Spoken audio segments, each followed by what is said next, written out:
buenos días. Hoy, jueves 12 de junio del año 2025, voy a comenzar con la charla de radiografía del imperialismo británico número 121. Permítanme que dedique la misma a la memoria de mi papá, Miguel Olarte, mi querido viejo, porque hoy, 12 de junio, era su cumpleaños. Así que, viejo querido, vos que fuiste una de las personas que más me influyó en el amor a la patria, junto con mamá, la abuela, de corazón, esto que voy a contar ahora, te lo dedico a tu memoria. Bueno, dejando de lado la emotividad, voy a concluir con el tema por ahora de Hong Kong. Les dije que pese al Tratado de Pekín, ellos logran robar otros 67 kilómetros cuadrados de territorio, sumado a los anteriores, a los del Tratado de 1839, el Tratado de Nankín, que eran 83, tienen ahora los británicos a perpetuidad 150 kilómetros. Pero no se contentaron, necesitaban más. Entonces, en 1898, ya finalizando el siglo XIX, aprovechando una caótica situación económica del Imperio Chino, que ellos con su gran habilidad lograron tras bambalinas, o sea, los hicieron caer en sus trampas económicas y financieras, que por razones de espacio no puedo explicar, pero así fue. China estaba quebrada. Entonces China necesitaba urgentemente otra droga, opio sobraba, dinero. Y los británicos, qué casualidad, aparecieron con la moneda más fuerte del momento, en ese momento histórico, que era la libra esterlina. ¿Y qué hicieron? Quisieron comprar nuevos territorios, más tierra. Ahora, en vez de ir a una guerra, dicen, mire, se la compro. Los chinos, aún desesperados, dijeron, no, nosotros no podemos vender el territorio patrio. Lo que perdimos, lo perdimos en guerra, pero vender no. No sé de quién fue la idea, británica posiblemente, dice, bueno, se los alquilamos, se los arrendamos. Y los chinos dijeron, bueno, sí, porque en definitiva nos pagan por el alquiler, por el arrendamiento, pero las tierras siguen siendo nuestras. Sí, por supuesto, pero no un arrendamiento cortito, un arrendamiento largo. Prácticamente cuando lo firmaron, los británicos, me imagino, se habrán mirado entre ellos, ya está, nunca más lo devolvemos. Porque el tiempo pactado fueron 99 años. Es decir, lo vamos a tener que devolver el 1 de julio de 1997. Dentro de un siglo. Ya está. Nunca más lo vamos a devolver. Lo que va a hacer China dentro de 100 años. Ellos no supieron lo que iba a hacer China dentro de 100 años. Esa es otra historia. Ténganme paciencia, siempre les voy a repetir lo mismo. Los nuevos territorios tenían una superficie de 925 kilómetros, ¿no es cierto? Entonces, arrendados, sumados a los 150 que tenían antes, daba ahora la superficie total de 1.115 kilómetros cuadrados. Era un territorio muy importante. En este mapa, que les voy a mostrar ahora, en rojo estaba Hong Kong, que eso era a perpetuidad. En verde, lo arrendado, los nuevos territorios, fundamentalmente la península de Kunlun. Y acá paramos con el tema Hong Kong, al cual vamos a volver en el futuro. Ustedes van a notar que todo esto empieza a ser mucho más vivaz, porque ahora yo voy a empezar a intercalar temas de historia argentina con temas internacionales, o sea, de Gran Bretaña. O sea, esta es una historia nacional e internacional. Corren en paralelo. ¿Mm? Y la frase que ya la he repetido hoy día, creo 2 o 3 veces, es esta: ténganme paciencia, por favor, porque si no esto no se entiende. Esta es una maraña, una telaraña tan terrible que por eso nosotros no damos, como dice el dicho criollo, pie con bola para arrinconar a los británicos en el tema de las Islas Malvinas. Siempre nos creemos demasiado vivos, y de vivos en este caso no hemos tenido mucho, aparte de que hay muchos traidores, a los cuales ya me voy a referir. Bueno, en el capítulo 84 de la obra me refiero al enfrentamiento que la República Argentina, la Confederación Argentina, mantuvo con Gran Bretaña en 1845. El inicio de un interesante intercambio epistolar.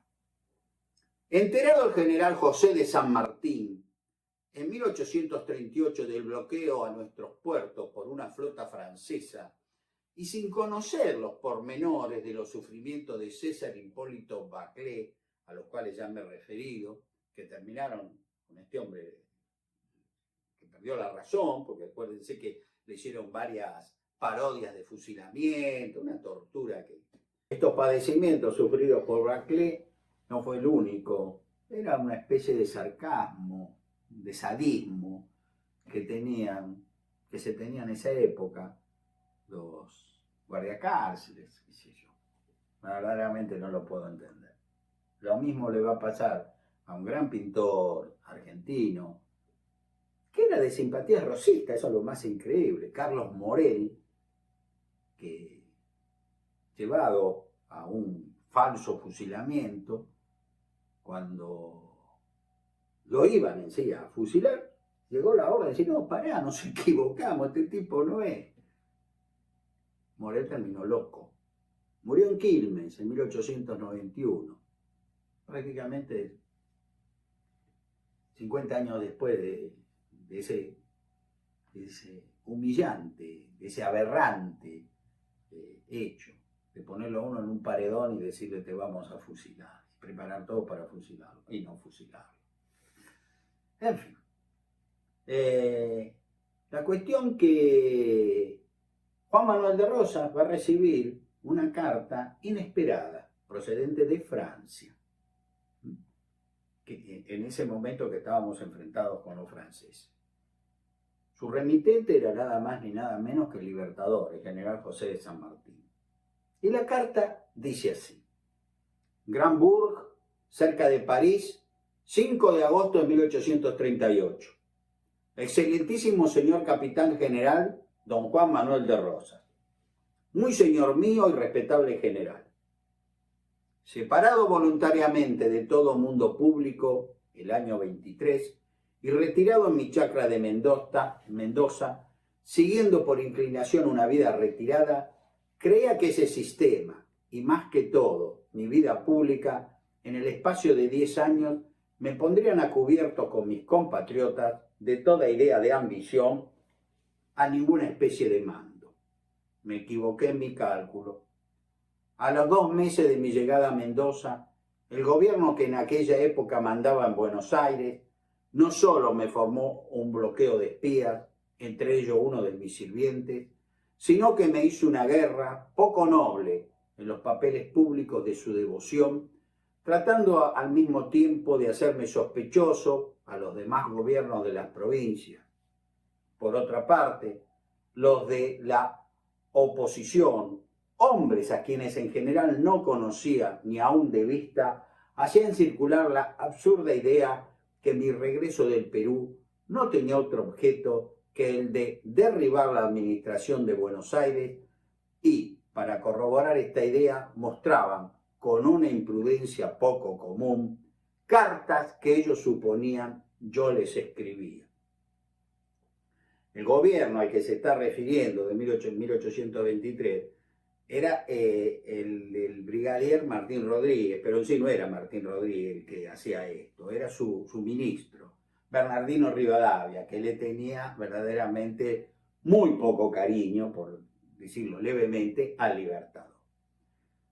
Lo que dejo expuesto me hizo conocer que mi posición era falsa y que, por desgracia mía, yo había figurado demasiado en la guerra de la independencia para esperar gozar en mi patria por entonces la tranquilidad que tanto apetecía. En esta circunstancia resolví venir a Europa, esperando que mi país ofreciese garantías de orden para regresar a él. La época del regreso la creí oportuna en el año 29. A mi llegada a Buenos Aires me encontré en la guerra civil. Preferí un nuevo ostracismo a tomar ninguna parte en sus disensiones, pero siempre con la esperanza de morir en su seno. Desde aquella época, 6 años de males no interrumpidos han deteriorado mi constitución, pero no mi moral ni los deseos de ser útil a nuestra patria. Me explicaré.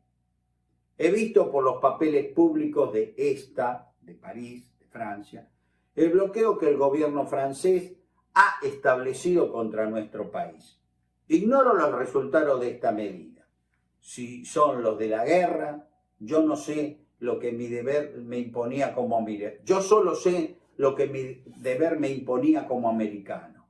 Pero en mis circunstancias, por su salud, digamos, y la que no fuese a creer que me supongo un hombre necesario, hacen, por exceso de delicadeza, que usted sabrá valorar, si usted me cree de alguna utilidad, que espere sus órdenes. 3 días después de haberla recibido, me pondré en marcha para servir a la patria honradamente, en cualquier clase que se me destine. Ese era el general José de San Martín. Por favor, yo puedo venir a servir a mi patria en lo que usted, brigadier Juan Manuel de Rosas, me ordene. ¿Qué tal? ¿Qué humildad? Concluida la guerra, me retiraré a un rincón. Este es, si mi país me ofrece seguridad y orden. De lo contrario, regresaré a Europa con el sentimiento de no poder dejar mis huesos en la patria que me vio nacer. He aquí, general, el objeto de esta carta. En cualquiera de las dos cosas, es decir, que mis servicios sean o no aceptados, yo tendré siempre una completa satisfacción en que usted me crea sinceramente su apasionado servidor y compatriota que besa su mano. José de San Martín. Documento obrante en el archivo sanmartiniano, tomo 10, página 109. Rosa se sintió muy reconfortado por esta misiva, y así se lo hizo saber, fíjense, al gobernador correntino Genaro Verón de Astrada, en carta del miércoles 19 de diciembre de 1838. Poco tiempo más tarde, Genaro Verón de Astrada se va a levantar contra Rosas y va a morir. Y bueno, ya de eso me voy a ocupar. Rosa le escribe a Genaro Verón de Astrada. El general San Martín, al saber la cuestión con los franceses, me ha escrito desde Francia, diciéndome que sabiendo en caso de la guerra lo que corresponde, me ofrece su servicio y que si lo considero necesario vendré en el acto. Es la primera carta suya que me ha escrito en la vida. Esto prueba un buen pronóstico, porque el general San Martín tiene olfato político y también prueba lo que se ha enardecido el sentimiento americano. Rosas le respondió el jueves 24 de enero de 1839, agradeciendo el patriótico ofrecimiento, pero considerando que no se llegaría a una guerra y en la inteligencia que su presencia en Europa podría ser más útil a nuestro país, y con gran delicadeza rechazó su ofrecimiento de retornar a la patria. Bueno, en esta posición siempre tenemos media biblioteca a favor, media biblioteca en contra. Yo creo que San Martín, si hubiera venido a Buenos Aires, enterado de cómo fue la cuestión, vaya a saber uno si hubiera mantenido semejante respaldo. Y si lo hubiera mantenido por una cuestión de disciplina, no sé si a Rosa le hubiera agradado tenerlo en el fondo, a San Martín acá. Era muy grande San Martín. Mejor tenerlo lejos, ¿no les parece? También quiero hacer una reflexión sobre el papel que Francia tuvo hacia el Libertador. Francia estaba enfrentada, estábamos en guerra, vamos a hablar en criollo, con Argentina. Y sin embargo, el general San Martín no fue molestado en lo más mínimo. Nunca los franceses lo hicieron sentir siquiera incómodo. Lo querían, lo admiraban muchísimo. Así que San Martín, durante el primer enfrentamiento con Francia y luego con el segundo, como ya lo vamos a ver, jamás sufrió la más mínima amenaza, la más mínima presión, nada. Francia, y eso los argentinos siempre tenemos que recordarlo, demostró ser un país amistoso, a carta cabal con el Libertador. Bueno, segundo punto a tratar el día de hoy. Juan Manuel de Rosas propone al gobierno de su graciosa majestad británica un repudiable trueque. Vamos a ver de qué se trata. He demostrado en varias charlas, varias hojas escritas, por supuesto, en la obra, con pruebas reales y concretas, la anglofilia que Juan Manuel de Rosas sentía por Gran Bretaña. ¿No es cierto? Y al implementar una política para entender un manto de olvido sobre la nefasta actuación que había tenido como árbitro, especialmente en la guerra contra el Imperio de Brasil. Rosas eso rápidamente lo dio vuelta, bueno, acá no ha pasado nada, ya la guerra se acabó. A tanto llegó esa excelente relación que en 1830, recordarán, cuando el general Lavalle encabeza un gobierno revolucionario, le solicitó a los franceses, a la flota francesa, que capturara una nave de nuestra armada en el apostadero naval de Buenos Aires con el objeto de colaborar con las fuerzas revolucionarias que comandaba Lavalle, ¿no? La captura de la flota fue eso, le dijo, ya que la capturaron no la devuelvan y yo los abastezco de comida, desde los pagos del Tuyú hasta Quilmes no van a tener problemas, yo los voy a aprovisionar, no devuelvan la flota argentina. Recordemos ese punto. Durante su segundo y extenso mandato, 1835-1852, Rosas incrementó el trato preferencial a los comerciantes británicos, otorgándoles diversos privilegios, como tener los mejores fondeaderos en las balizas exteriores e interiores porteñas para sus naves, así como también dando inequívocas muestras de afecto al gobierno de su graciosa majestad británica, pues ellos estaban animados por las positivas seguridades de amistad que, supuestamente, nos daba la reina Victoria. El comercio inglés va aumentando su influencia en Buenos Aires, mientras el francés acrece en Montevideo. Rosas, que se mantiene estrechamente vinculado con los comerciantes británicos, trata de interferir o anular la actividad francesa en la otra banda. Claro que la diplomacia inglesa, muy en contacto con el comercio de su bandera, lo apoya. Se estaba en un periodo de mucha reciprocidad, de muchas atenciones. Se cuidaba el detalle para impresionar bien y ganar adhesiones. El 16 de septiembre de 1830, el bravo marino criollo Leonardo Rosales se subleva dispuesto a colaborar con los unitarios. Acompañado por un grupo de adictos, quienes habrían llenado de honor las páginas de la historia naval argentina, se apodera audazmente de la gloriosa Sarandí y enderezaba su proa hacia el río Uruguay, a cuya vera estaba Lavalle con sus hombres. Ante la desaparición de la nave, el gobierno de Buenos Aires se alarma e incapaz de capturarla por la suya, solicita ayuda a los jefes navales ingleses y franceses para que capturen la nave comandada por Rosales.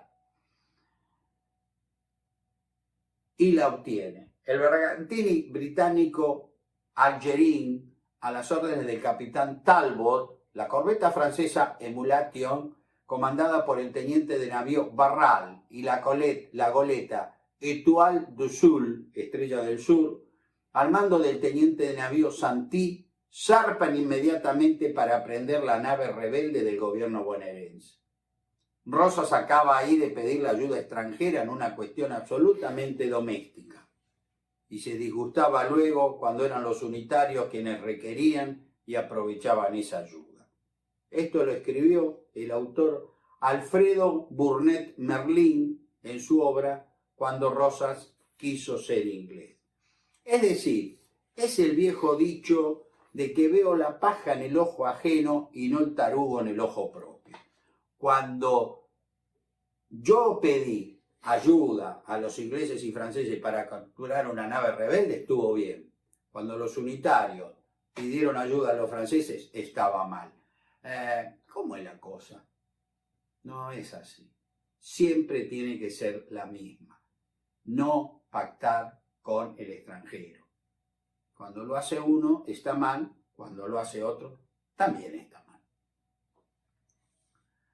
Personalmente, eso de las positivas seguridades de amistad, ¿no?, que Rosas tenía hacia los británicos, encantaban a don Juan Manuel, que dispone entonces de reciprocidades consistentes en homenajes y homenajes, los mejores que estaban en condiciones de hacer su gobierno, francamente desmedido, que únicamente una colonia inglesa podía realizar, y eso a disgusto. Anualmente se celebraban en Buenos Aires, escuchen esto, con salvas de cañonazos, entre otras, las festividades del 25 de mayo y el 9 de julio. Un día de la Semana Santa, los de Santa Rosa de Lima y San Martín de Tours, patronas de América y de Buenos Aires respectivamente. El gobernador Juan Manuel de Rosas agregó a ese calendario oficial 2 fechas más que fueran honradas con salvas de artillería: el 24 de mayo y el 20 de junio. No vaya a creerse que la primera fuera por corresponder a la víspera de la fecha patria, 24 de mayo, no. Y la segunda, 20 de junio, como homenaje a la bandera creada por el general Belgrano, fallecido el 20 de junio de 1820. Tampoco. ¡Qué esperanza! El 24 de mayo era el día del cumpleaños de la reina Victoria de Inglaterra y por eso las salvas de artillería que se disparaban en Buenos Aires.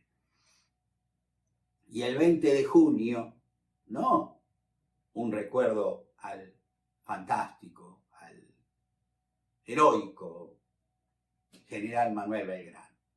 No, era el aniversario del día en que la reina Victoria fue coronada reina de Gran Bretaña. Una por su cumpleaños, por su nacimiento, y otro por el día que ascendió al trono británico. Eso se festejaba con salva de artillería en la República Argentina durante el gobierno de Juan Manuel de Rosas. Era, por otra parte, en nuestro medio, el único soberano gobernante extranjero objeto de un homenaje de tal naturaleza. Es decir, que la reina de Inglaterra tenía para el gobierno de Juan Manuel de Rosas el mismo valor, la misma importancia que las 2 fechas máximas de la patria, el 25 de mayo y el 9 de julio. Pero no se limitaba a este tipo de homenajes, los que prodigaba el jefe de las Provincias Unidas del Río de la Plata a la monarquía británica, sino que ya había encontrado la manera de hacer más y más demostraciones que fueron repitiendo por a numerosos miembros de la realeza inglesa una desenfrenada necromanía. Esto lo vuelve la obra de Alfredo Burnett Merlin, ¿no? Porque para evitar inútiles repeticiones yo remito a lo dicho anteriormente cuando era que murió el príncipe de no sé dónde, la condesa de Exeter, la marquesa de no sé cuánto, todo de la familia real británica. Entonces, la bandera argentina media asta, duelo, los hombres tenían que usar, las mujeres, ¿no? Un crespón negro, por la familia real británica. Y esto ocurrió. Esto es así. Yo no lo estoy inventando. Eso está en nuestra historia. Como digo lo bueno, también digo lo malo. Transcribí, leí la carta del general San Martín, rescatando, destacando la actitud de Rosa frente a Francia, no hay ningún problema, pero también cuento lo que pasó por otra parte, al revés, digamos, de la cosa. Retornando al año 1838 y el patriótico ofrecimiento del general José de San Martín de servir en cualquier puesto que sea en defensa de la patria, con el desinterés que, bueno, no me sorprende lo más mínimo del Libertador. Ese año hubo una vergonzosa, por calificarlo levemente, porque fue repugnante, sería lo mejor decir, perdónenme, hablo en criollo, que se hizo sobre las Islas Malvinas. Curiosamente, ese mismo año. Habiendo retornado a Buenos Aires brevemente por problemas de salud a principios de 1838, el doctor Manuel Moreno, hermano de Mariano Moreno, que era nuestro representante en el Reino Unido de la Gran Bretaña, para tratarse acá en Buenos Aires de sus dolencias, ¿no? Qué sé yo, estar más que nada con la familia, hacía mucho que estaba radicado en Londres, conversó con el ministro de Relaciones Exteriores de la Confederación de la provincia de Buenos Aires y que también trabajaba, digamos, en la misma función para la Confederación Argentina, porque recuerden que Rosas era gobernador de la provincia y el cargado de las relaciones exteriores de nuestro país, de la Confederación Argentina, tal su nombre en ese momento. Entonces este hombre, como embajador, Manuel Moreno, cuando puede, que yo, va a verlo al ministro de Relaciones Exteriores, para hacerla simple, para hablar con la terminología actual, para que ustedes me entiendan, que era el doctor Felipe Arana, el que había firmado el pacto, que va a firmar el pacto Arana-Macao, ¿se acuerdan? Con los franceses, ya me he referido a eso, no voy a ir para atrás. Y le informa cómo están las relaciones estancadas, las relaciones bilaterales con los británicos por el tema de las Malvinas, por el despojo del 3 de enero de 1833. Entonces, hablan, ¿no? Con sinceridad, él le cuenta, Arana tiene así de primera fuente, cómo está la cosa en Londres, ¿no? En la reunión que mantuvieron el miércoles 21 de noviembre de 1838, en cumplimiento de estrictas órdenes de Juan Manuel de Rosas, Felipe Arana le hizo entrega de unas instrucciones por las que debía explotar, abro comillas, con sagacidad, así que se le presentaran las ocasiones oportunas, cierro comillas, la cancelación de la deuda económica que teníamos a raíz del leonino empréstito que habíamos suscrito con la firma Baring Brothers, ofreciéndole ceder las Islas Malvinas como trueque, como pago. Es decir, se termina el empréstito de Baring Brothers, no les pagamos más por ese empréstito, pero les entregamos las Malvinas como parte de pago. Y se acabó el tema. Qué cosa, ¿no? Parece que a Rosa no le importaba mucho el sentimiento muy airado del pueblo argentino contra el piratesco despojo de las Islas Malvinas.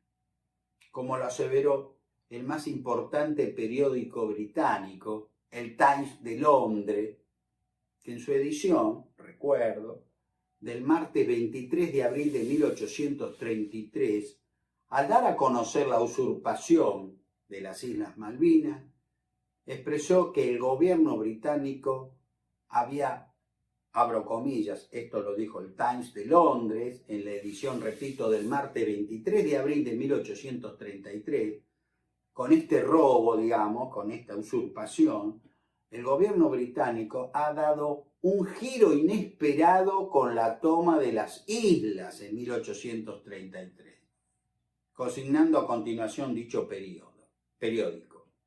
Las circunstancias de las que no se ha dado noticia o explicación de la explicación previa parecen haber causado un sentimiento muy airado en Buenos Aires. Ese sentimiento muy airado, que es el que mantenemos los argentinos de bien hasta el día del presente, bueno, parece que a Rosa mucho no le importó, porque ofreció cancelar la deuda de la Baring Brothers por las Islas Malvinas. Una brillante síntesis de esta cuestión se efectuó hace más de 42 años en un brillante artículo que por ese motivo me permito transcribir. Este artículo lo escribió el señor Bernardo Enrique Rivas, ¿no?, en la prensa el sábado 24 de abril de 1982, en plena Guerra de Malvinas. El señor Rivas, en ese artículo para mí brillante, escribió: en 1838 gobernaba la provincia de Buenos Aires Juan Manuel de Rosas. Como no existía gobierno nacional, disuelto desde 1828 debido a las luchas intestinas entre unitarios y federales, se le había otorgado la representación exterior de las demás provincias de la Confederación Argentina. Por eso tenía a su cargo el manejo de las relaciones con los países extranjeros, particularmente difíciles, como eran Francia y Gran Bretaña. Con esta última nación quedaba pendiente una deuda debido a un empréstito contraído en 1825 con la firma Baring Brothers. Yo en su momento analicé el tema y expliqué que, contrario a lo que muchos opinan y dicen livianamente, no lo contrató Bernardino Rivadavia, lo contrató el general Juan Gregorio de las Heras, gobernador de la provincia de Buenos Aires, que fue un brillante militar, que fue un gran patriota, pero un hombre que en las finanzas fue muy inocente. No sabía con quién estaba jugando, con los británicos. Sin comentarios. Rosas no encontró, en 1838, mejor solución que saldar esa deuda a cambio de las Islas Malvinas. Precisamente en el año señalado había vuelto a Buenos Aires por razones de salud, esto ya lo dije, Manuel Moreno, nuestro representante en Londres, que como es sabido, era hermano del prócer de la Revolución de Mayo. Cuando regresó a su destino diplomático a bordo del vapor inglés Spider, el ministro de Relaciones Exteriores de Rosa, Felipe Arana, cumpliendo órdenes de su gobernador, le entregó diversas instrucciones, en la última de las cuales se le indicaba que debía explorar, abro comillas, con sagacidad, así que se le representaran las ocasiones oportunas, el trueque de las deudas pendientes a cambio de la cesión de las Islas Malvinas.